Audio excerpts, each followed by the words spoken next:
कहानी का नाम परिस्थिति। एक बार की बात है, एक गुरुजी थे, उनके बहुत से शिष्य थे।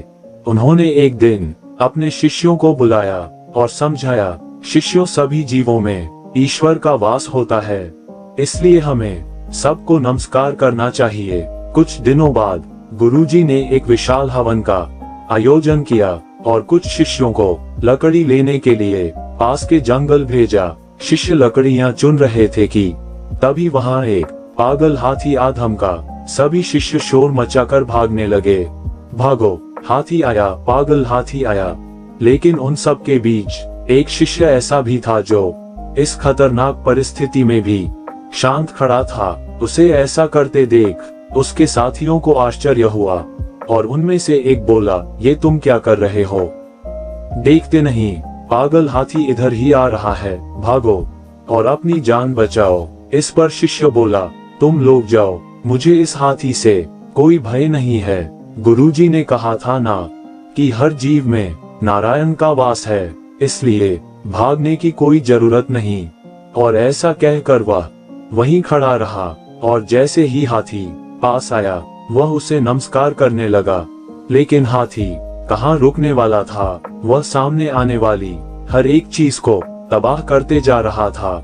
और जैसे ही शिष्य उसके सामने आया, हाथी ने उसे एक तरफ उठाकर फेंक दिया और आगे बढ़ गया। शिष्य को बहुत चोट आई और वह घायल होकर वही बेहोश हो गया। जब उसे होश आया तो वह आश्रम में था और गुरुजी उसके सामने खड़े थे। गुरुजी बोले, हाथी को आते देखकर भी तुम वहां से हटे क्यों नहीं, जबकि तुम्हें पता था कि वह तुम्हें चोट पहुंचा सकता है? तब शिष्य बोला, गुरुजी, आपने ही तो ये बात कही थी कि सभी जीवों में ईश्वर का वास होता है, इसी वजह से मैं नहीं भागा, मैंने नमस्कार करना उचित समझा। तब गुरुजी ने समझाया, बेटा, तुम मेरी आज्ञा मानते हो, ये बहुत अच्छी बात है, मगर मैंने ये भी तो सिखाया है कि विकट परिस्थितियों में अपना विवेक नहीं खोना चाहिए। पुत्र, हाथी में नारायण आ रहे थे, ये तो तुमने देखा, हाथी को तुमने नारायण समझा, मगर बाकी शिष्यों ने जब तुम्हें रोका तो तुम्हें उनमें नारायण क्यों नजर नहीं आए? उन्होंने भी तो तुम्हें मना किया था ना, उनकी बात का तुमने विश्वास क्यों नहीं किया? उनकी बात मान लेते तो तुम्हें इतनी तकलीफ का सामना नहीं करना पड़ता, तुम्हारी ऐसी हालत नहीं होती।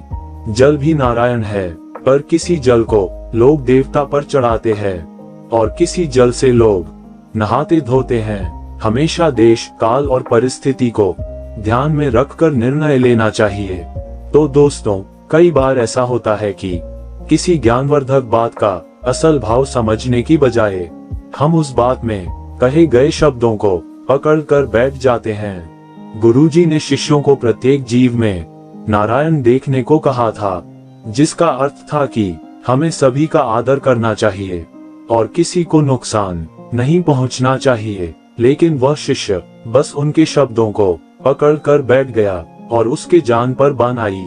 अतः इस कहानी से हमें ये शिक्षा मिलती है कि हमें दूसरों की बात का अनुसरण तो जरूर करना चाहिए, मगर विशेष परिस्थिति में अपने विवेक का प्रयोग करने से नहीं चूकना चाहिए।